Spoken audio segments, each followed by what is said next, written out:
How you doing, Jim? Doing great. Thanks very much. Thank you. Thank you for coming on and talking to me on my channel. It's an honor to have you. Well, thanks for asking me. I'd love to talk. Yeah, and you've been, broadcasting for many years and played, so it'd be a perfect guy to ask the hockey questions to. All the years of experience you have in the game. Yeah. I wanted to ask you, when you started, how old were you when you started playing hockey? Well, I think like most people who grew up where I did, Northern Ontario in Canada, basically you start skating the year after you learn how to walk. So, 2.5, 3 years old, basically before I started playing. And then, I think at 6, 7 years old, started playing on teams and things of that sort. So, yeah, pretty young. Nice. And you're from Ottawa, correct? I'm from a small town called Coniston. It's just outside of Sudbury, Ontario. Oh, okay. So I played my junior in Ottawa for the Ottawa 67s. I played 3 years there. Yes. And you had a legend coach, Brian Kilray. How was he as your coach?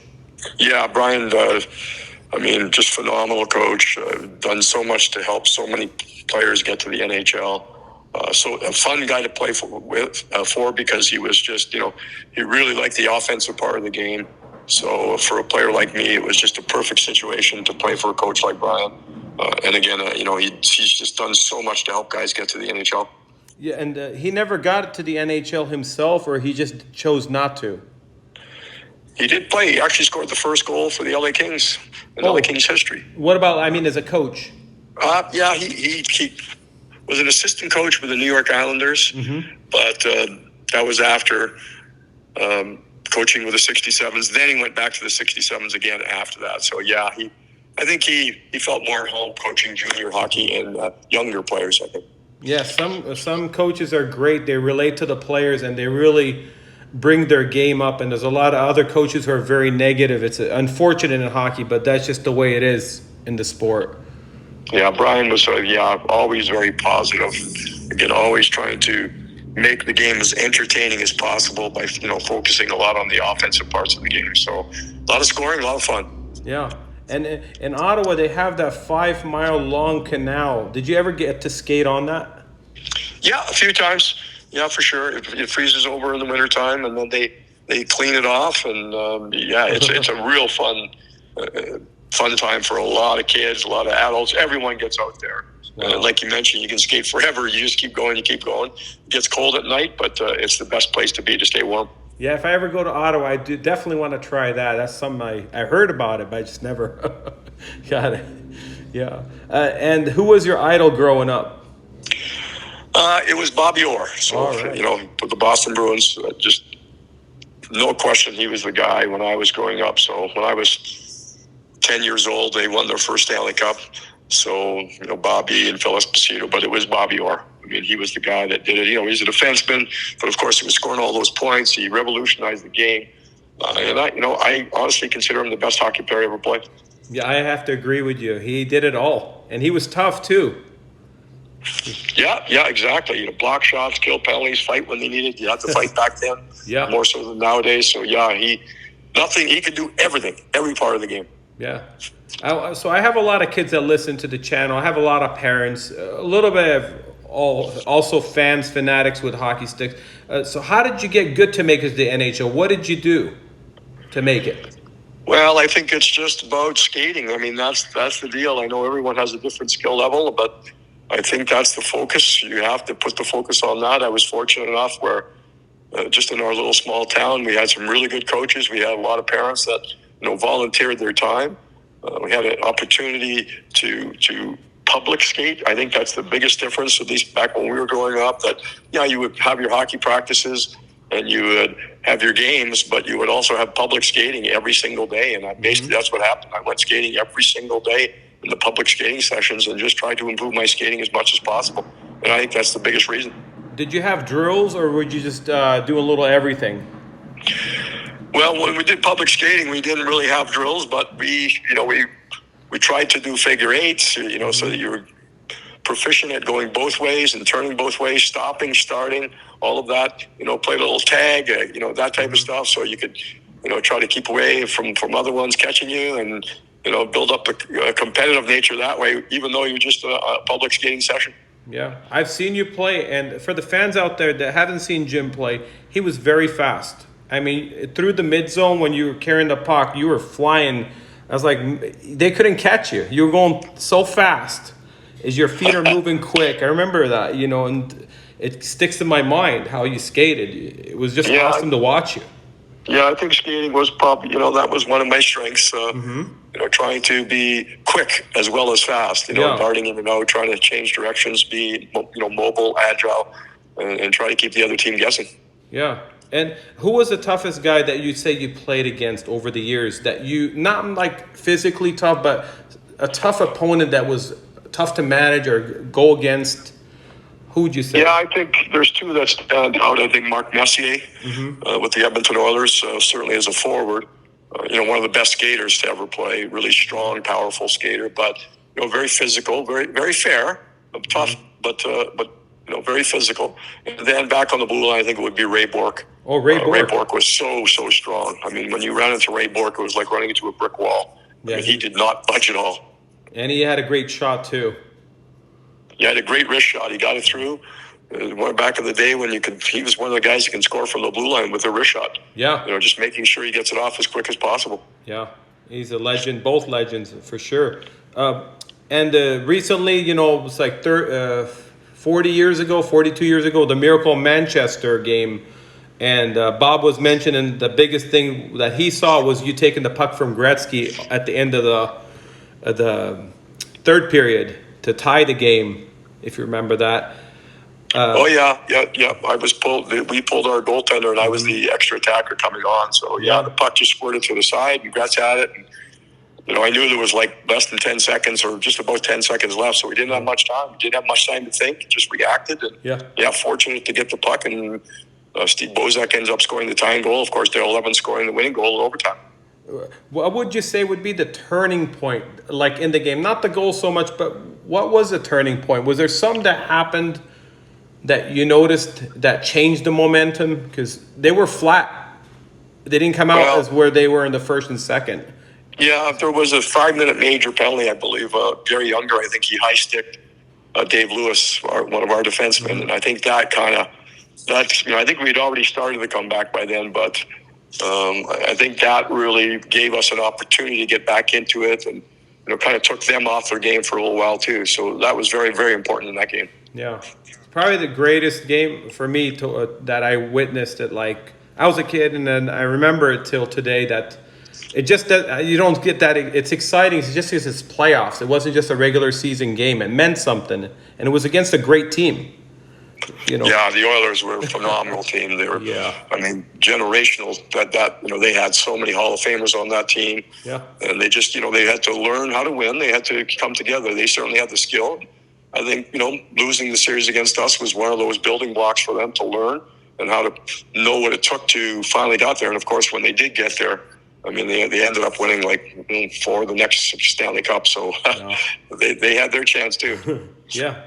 And over the years, what kind of hockey sticks did you use? Well, I think it was mostly Koho back then was what I was using. So I didn't get to use the new composite sticks. You just had a wooden stick. So it was Koho was the manufacturer. I don't think they're manufacturing anymore, but and I know they were bought out and changed ownership a couple times. But that was the brand I was using. And any particular curve that you liked, or you weren't too picky with that? No, not too picky. Not too picky at all. I mean, we used to have to curve our sticks basically ourselves. They would send us the sticks, but and you'd have your own pattern. But back then, the way that was made, it wasn't as consistent as it is now. So when we received the sticks, we were able to take them. You take a torch to them, heat it up. Use the underneath of a door jamb. You just put it underneath the door, and you bend it over and get the curve you want. Yeah, we all did that. Yeah, and they were heavy too. People don't realize how heavy a wood stick was. So the game was different back in, we didn't have to worry about the flex or anything like that. Yeah, the new sticks now, they can really manipulate those. Those are, they have kick points. It's almost like a golf club, and torque, and how you can load up a stick now. You can really load it up, and when flexes and then comes back through, it shoots, it creates a lot of energy itself. So you can use that technology to build your shot and get even quicker and faster. And did you get to try any of those or no? Not when I was playing, no. No, I mean recently. Have you ever tried a one piece, and what do you think of it? Yeah, I've tried them. It's I to be honest, I have not tried them enough to where I would say, okay, I don't get on the ice very much anymore, and but when I've had it a couple times, but nothing to the point where I could say, okay, now I can really figure out how to start using this. But now you see the players now; they really understand what the technology is and how that helps their shot. Yeah, and definitely the lighter weight makes a huge difference for the players for sure. Yeah, and when you played golf, you had one kind of a swing was like a slap shot swing, like Happy Gilmore. How did you develop that one? Oh, that's just for fun. Really? It's amazing how he did it. I did. I had the Happy Gilmore. They must have stole that from me because I did I'm it way thinking before that right now. So. I'm thinking that right now. You better ask Hubie about that. Hubie McDonald. There you go. Yeah, and one of the players would tell me a story about Tiger Williams when his books were given out without his permission. And I thought it was funny. Is that something you want to talk about? Sure, Tiger had a book that came out, and he had a box of the books delivered to our dressing room in Culver City, and Bernie Nichols got there earlier in the morning, and he just handed out the books himself. So when Tiger got there, he wasn't happy about that. There happened to be a bow and arrow in our trainer's room at the time. A friend of our trainer had this really, one of the high technology bow and arrows. And Tiger was pretty proficient at that himself because he goes bear hunting in his off time. And he would hunt bears with bow and arrow. So Bernie was kind of leaning over to tie his skates, and Tiger gave him a little yell, and the arrow went shooting right across the room. And it scared the hell out of everybody. Yeah, I'm sure. Man, I can't believe he did that. But he just obviously had good. He better had good aim, right? Yeah, Tiger's the guy you got to keep your head up all the time, all the time. He was physical in practice. It's true, correct? Well, Tiger was Tiger. That's the way he played. That's the way he approached everything. That's what kept him in the NHL for so long, because he was not afraid of anything. He wasn't the biggest of guys, but he certainly was one of the toughest. You're probably talking top 5 toughest players ever to play. Yeah, he was tough for sure. And then you had Marcel Dion on your team. How was he as a teammate and skill-wise? Well, just an extremely dynamic player. Very powerful. As you know, not that big, but he was wide and he was very difficult to knock off the puck. And he shot it. He shot it from anywhere, and I think that's what made him so effective. Because as soon as he got over the blue line, man, he was dangerous. He could slap it, he could wrist it, he could deke you. But when you leaned into Marcel, it was very, very difficult to knock him off the puck. And that balance and that strength, that's what helped him score all those goals. Yeah. Today, I just don't see kids, when I watch kids play, I just don't see them shooting from everywhere. A lot of kids want to dangle and deke, and like back in the day, we never thought too much of holding the puck too long because you get your head taken off, so you want to get the shots. What do you think of all that? Well, I think everyone approaches the game in a little bit different fashion, and I think there's a shooter's mentality, and some guys have it, and then some guys don't. So it's something that when you're looking to build a team, I'm sure you need a couple shooters, and you got to have them around.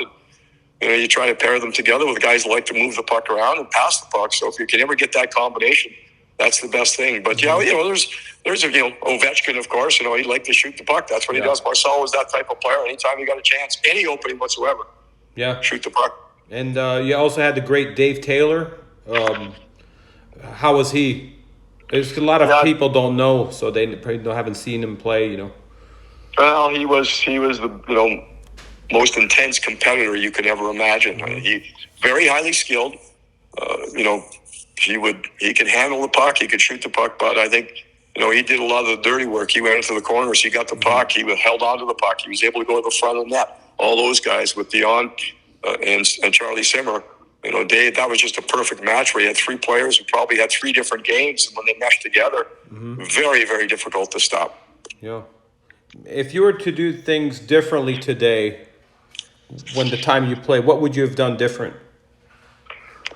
I probably would have shot the puck more. Yeah, I Okay. was one of those guys that held on to it probably a little bit longer or too long, or look for the pass too much. So I think that's one thing if you look back again. But I think that's what you grow up that way, and once you have that mentality, it's very difficult to change.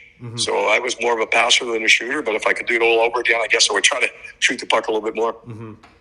And then you got into broadcasting right after your hockey career. How did you get into that? Did you have to go to school to learn about broadcasting, or were you doing that as on your side, like a part time, or you know? No, it was just learn on the job. That's what it was. I Oh, didn't really? have any experience whatsoever, Wow. and it was just another kind of a byproduct of Wayne Gretzky. When Gretzky joined the Kings, the Kings had a simulcast, meaning the radio and TV were done together on the same signal, and you didn't really need two groups of announcers. When Gretz came, I think the Kings looked at it as another opportunity. If they split those up, you create two revenue streams instead of just one. And I was just, as you mentioned, I was a recently retired player. So I was the guy there. So Bob and Nick were working together. They split them up. And I went with Bob on the TV side. And, like I said, just learning, the first 3 or 4 years were very difficult for me. I had to really struggle to find a little bit more comfort and confidence. But I think that finally came. But it was very difficult at the beginning. It was just learning on the job. So I didn't have the opportunity to take any classes. It was just one of those things where they threw me on the air and I tried to learn that way. Yeah, and you always were great with the telestrator, showing the plays. How long did that take you to prepare it before during the game? Was it a few minutes, or did you already have planned out before the game started what you're going to do? No, you have to let the game speak for itself. You have to let the plays, develop themselves. You have an idea of who's where, and especially in power plays and things of that sort. And as you know, there's a certain way to play the game. You have to read and react, but I don't even know if you call them set plays, but if you have a 3-on-2, you know what to do. If you have a 2-on-1, you know what to do. So that's when the telestrator comes in. You just have to wait for plays to develop and then try to figure out if possible, to tell the people that are viewing how it happened, why it happened, and that's what you use the telestrator for. Yeah, people enjoyed that from talking to people. They said you explained it very well. Because not everybody's hockey knowledgeable, and that watch the Kings and they learn, because it's a good thing for the kids to watch, to learn what was wrong with the play. They were sometimes just watch the puck instead of seeing the whole game. So what you doing it's awesome. Thank you for that. Thank you for Thank that. you. Yeah, and I want to ask you, do you like the way the game is played today? Sure. I mean, it's they're really stressing the high energy, high tempo, high skill. I think that's something that it's not as physical as far as the amount of hits, but now when they're at such a top speed, such a high speed, so when they do come together, the energy created is quite substantial. But again, I think the rules over the last 15 to 20 years have really got to the point where it's going to stress the ability to get around the ice and skate. So now you have guys, even on your fourth line, your bottom six forwards still have to be extremely good skaters, defensemen too. And I think that's, back when I played, there were bigger players that maybe were slower and you could take advantage of those guys at times. But nowadays, that's very, very difficult to find a player that can't get around. So I think that top speed, it just, makes it, and then, mistakes happen because you're operating at top speed. And I think we've seen in the last 2 or 3 years, at least, that the scoring is getting back up again, where it's making it a little bit more exciting, and people are following the game a little bit more because the scoring is up. Yeah. And if you were commissioner of the NHL, what rules would you add or change? Oh, you know what? There's not much. I'm one of those guys that would probably keep it very much the way it is right now. I think we have done a lot of tinkering with it, and I think to a certain extent there's a time right now to just understand the product is pretty good, and I don't think there's many changes that are needed at all. I'm going to add something. Would you ever get rid of icing? Sometimes you have a high tempo game and all of a sudden a couple of icings and the game just slows down, gets cold. Would you let the goalies play it anywhere and just keep it moving? What do you think of that? I think that icing needs to be in the game because you need to punish the opposition for just clearing the puck all the way down the ice. So I think that you gain territory when that happens by taking the face-off back deep into their zone. So I think that needs to stay a part of it. Otherwise, you would just clear it at any time and free that way. As far as goaltenders, I do like what they have right now with the trapezoid in behind.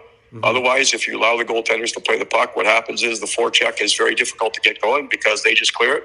So I think those rule changes that they've made are very good for the game. What about, like, I've seen a couple of goalies, body check the players. What about if the goalie goes into trapezoid and he's fair game? Would you like that to be done? Like, see that? No, you wouldn't do it. No, okay. No, the goalies cannot be fair game because there's very few of them. And if you allow the hitting against them, I think obviously the injuries would go up. Of course, because of the equipment they wear, they're not as mobile as the other players, so that puts them at a disadvantage. And I think you have to protect them as much as possible. Yeah, everybody has different opinions. I've talked to so many players. Everybody has a different opinion about that one. Also, want to ask you if, like, Crosby or McDavid played back in the day, how do you think they would have handled the NHL with a two-line pass and the more holding, clutch, and grab? How do you think they would have done out there?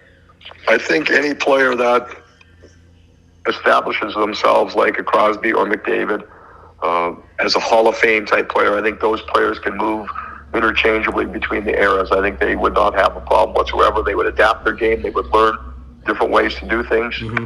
Connor McDavid is the highest skilled player I've ever seen. And that's something that he brings that I think would transfer to any era, regardless of the rules. Okay. So you don't think if it's a two-line pass, it might slow him down a little just because back then the two-line pass did not, open the game up like now, and it's a little different, Yeah, but again, I think he would. There was a lot of fast players when we played. So Marcel, he played with the two-line pass, and he was still able to generate speed and quickness. And I think McDavid would do the same thing. Yeah.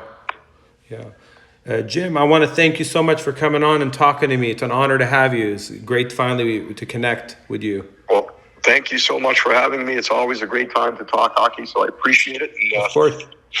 Take care. You got it. Have a great weekend. Thank you. Take care.